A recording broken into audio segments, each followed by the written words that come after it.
Hi friends, welcome back to my channel. Today we are doing a very candid sit down. I know I do a lot of videos where they're more formal, going through educational things, which I love, but I also want to be friends and chat and get to know you all and answer any questions you have about me. So that's what we're doing today. I'm going to be going over any questions you have that you've asked on this platform or on Instagram, and just I've compiled them together to go through them with you. Before we go through them though, make sure to hit that subscribe button for more tech and coding related videos. Shout out to some of these wonderful subscribers here. We recently just hit 100,000 and I see you. Thank you for being with me on this journey. It's been so fun to really watch this community grow and have so many people interested in technology and coding. It's really awesome and you all just rock. So thank you. Okay, let's get to the questions. Okay, the first question we are going to be answering, I feel like I've answered this question before, but if any of you are new here, let's just go over it again, which is, what do you do for a living? No surprise here, I am a software developer. I work at IBM currently as a software developer and technical consultant. So essentially what that means is I'm doing the software development side of things, but instead of building products for IBM, we are building I can't talk today, it's a tongue twister. We are building products for different clients. So I really like that because it means that I get to work with different clients, I get to work with different technologies, different programming languages based on what the client's needs are. Actually, on that note, I usually don't even address this, but one question I get very rarely, but by some people, they'll be like, do you even code? Why would I have a channel, a YouTube channel, talking about coding and technology if I didn't even code? It's the weirdest thing. Some people are very unique, but none of you. You are all amazing. Okay, next question I have here. Let's pull it up.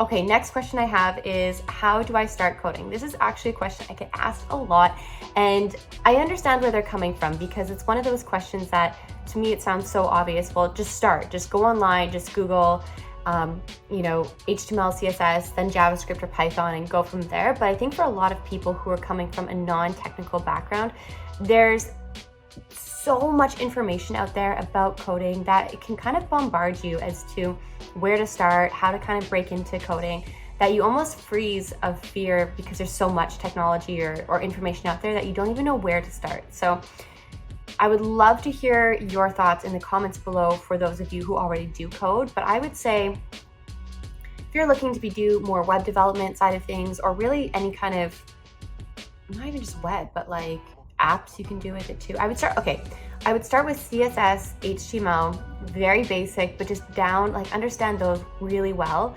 Then from there, depending on what you want to specialize in, I would do either JavaScript or Python. Java is another great one to start with. It really depends though what you want to focus in on, especially initially. One really great way to narrow down what you want to focus in on is look at job postings that you would be interested in and see what technologies are required. No, you don't need to know everything on the job posting, but if they are looking for more Python, if you're looking for more data roles, then maybe learn Python. If you're looking for more software development roles, maybe Java or JavaScript. But it really depends, and I think one of the things to really highlight is there's no right or wrong way to go. If you learn one, you're never going to regret learning it. Even if you end up not using it in your day-to-day job, people aren't going to not hire you because you don't have the right programming language. As long as you have experience or know a programming language, they know you can pick up another. Okay, next question. How old are you? I am 29 years young. I turned 29 few months ago, this summer actually. So one more year till I am 30, the big 3-0. I'm getting old. I feel like it's crazy. Time goes by so quickly. I like it though. It's good. It's growing up is fun. I don't know if it's fun, but you get more comfortable in your own skin. I think that's what I mean is I'm not as I used to when I was young. I wanted to be fit in or just have so many friends or do this or that, whatever was the cool thing to do. And now I just want to do whatever makes me happy. And it's such a great place to be in. So I like getting older. It's a good thing. Okay, next question. Where do you live? Are you from US? I get asked this a lot. One of the main questions, not so much on YouTube, but On Instagram, I get asked a lot, would you ever want to move to the States? So let's clear this up right now. I live in Toronto. I am Canadian. I would never want to live, let's rephrase that. I do not want to live in the States. I love Canada. It's so beautiful. There is space, clean air, wonderful people. And I will always stay in Canada unless there's like a crazy amazing opportunity that brings me to the States. But otherwise, it will be Canada and just lots of travel to the States and Europe and everywhere else. I really do want to do a trip to, I used to live, as many of you know, in Hong Kong for modeling, and I feel like I want to do another trip to kind of more Hong Kong. Where else do I want to go? I want to do India. I really want to do India, but I've got to wait till the whole virus, the pandemic settles a bit. Okay, next question is, what are some of your hobbies? Ooh, it's a good one. I pretty much code 24/7. I eat, breathe. I'm just kidding. I don't. I really don't. I really don't. I code. When you're coding 9 to 5 for your job, then outside of it, there's so many other things to do. And I think having different interests and hobbies make you a better developer or human being, whatever you do for your day job. So some of my hobbies, that's a great question. For a long time, I was learning how to speak Mandarin. So we had a tutor come over to our house and once a week, and she would teach us Mandarin. And I really liked that. We stopped about a year ago because of the pandemic, but I really want to get back to studying Mandarin. I just think it's such an awesome language. And having lived in China, I just always wanted to learn it. So that's one hobby, I guess, is learning a language. But I feel like it's been really slow for me. So if any of you speak other languages, please let me know any tips you have for how to really speed up the process, because I'm finding it very difficult. So other hobbies, honestly, when I'm not working or working on TiffinTech, I love to be outside with my dogs. As you know, I have Mr. Muggs and Dirty Harry. I'll put 2 photos on the screen here of them. You've probably seen them in some of my vlogs if you've watched them before, and I'm just such an animal person, so being around my dogs is huge. And then obviously my boyfriend Paul. Actually, on that note, I get asked a lot about Paul, how long have we been dating for and all of that. So Paul and I have been dating for over 5 years now. It's been a long time. We're not married at the moment. We will get married someday. We're just not rushing things.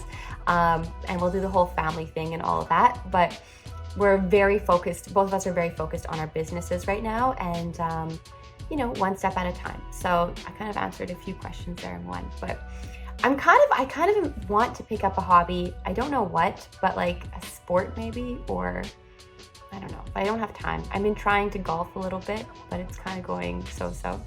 Anyways, I'm curious to know though, what are some of your hobbies outside of tech and coding? Let me know in the comments.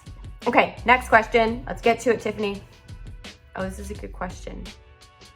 What coding bootcamp would you recommend? That is a great question. You know what? I recently have worked with sharing about Coding Dojo to you all, and I think that's an amazing bootcamp that you should definitely check out. I attended some of their classes. It was really good. So that's one I would really suggest checking out. I went to Brain Station and had a great experience there. I don't really suggest it though, because or talk about it, I guess, like saying like you should go there and check it out, because I don't know what it's like now. And if I tell you something, I want it to be accurate, that if you explore it and check it out today, that you feel like it's really good as well. And I had an amazing experience at Brain Station, but because it was so long ago, like almost 4 years ago, I don't know what their curriculum's like. I haven't, watched any of their classes or anything like that. So I just don't feel comfortable recommending it. I'm sure it's amazing. I just don't know. So definitely check out Coding Dojo.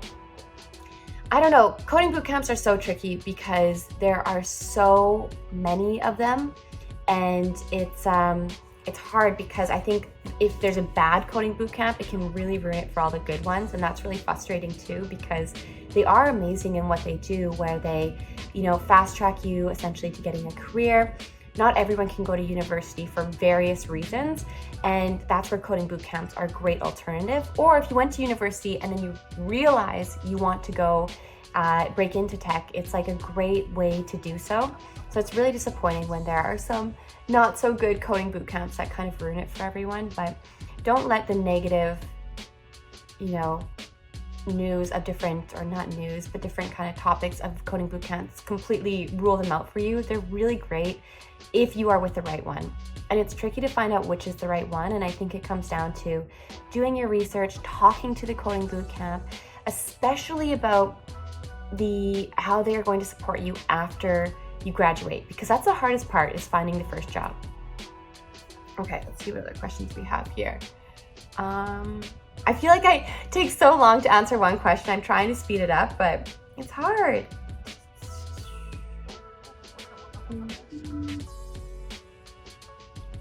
Okay.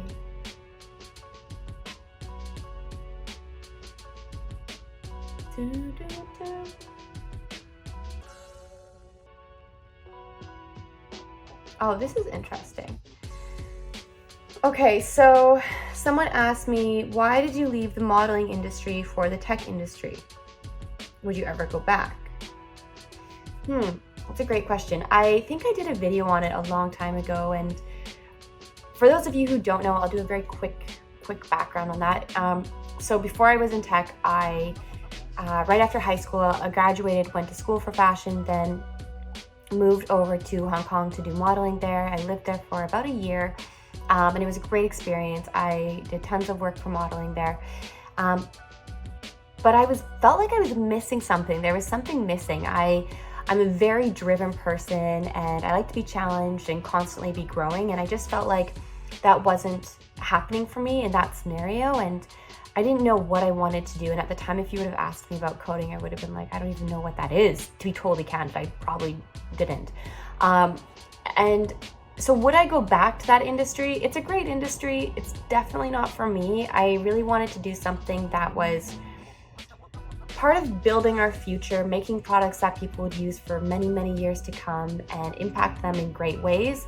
And of course, you can do that in tons of different industries. I'm not saying that, but it just seemed like tech was a good fit for that. And I'm someone who really believes in forever learning, constantly growing and evolving, and not just staying stuck or in the same place. And the next step for me was just equaled tech to me.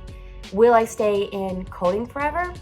I don't know. I love coding, and I think it's a skill that it will really excel my career no matter what way I go, because even if you're in a business role, being able to talk about technical concepts and have an understanding of the product to that degree is invaluable. It's something that a lot of business people don't have, and having both sides, the business and the technical side, I think is a really huge advantage. So, but I don't know, it's so hard to say what will happen in a few years. I love coding, I love my job, I want to continue down this path, but I also love doing this stuff for you, and I love making videos, and a dream would be to make different coding courses for you, but to do so, it requires a lot of time. And I get asked a lot, like, well, why don't you do coding tutorials? Well, making one coding tutorial, it's very time consuming. You have to do the voiceover, the screen, make the project ahead of time, all of that. Then what you have to do is continuously update it, because you make a project a few years later, or even months sometimes, if you're working with a library or framework, it will be out of date. So I definitely want to make coding courses for you, and it will come in the future. It's just not right now, but it is going to come. I feel like I've done a lot of rambling, but I hope this was a good chat to kind of get to know me better on a one-on-one level and answer some of your questions, both personal and technical. If you have other questions, let me know down below. I'll make sure to do another Q&A style, answering any questions you have. Thank you again for all your support, and so many of you leave so many wonderful comments on my videos, and it truly means the world to me. And thank you. It's just, I really feel like we've built something really special here, and I'm so excited to continue to build some really awesome stuff with you. So anyways, thanks for watching. Make sure to hit that subscribe button, the like button, leave a comment, all that stuff, Anyways, mwah, I'll see you all soon. Thanks, everyone.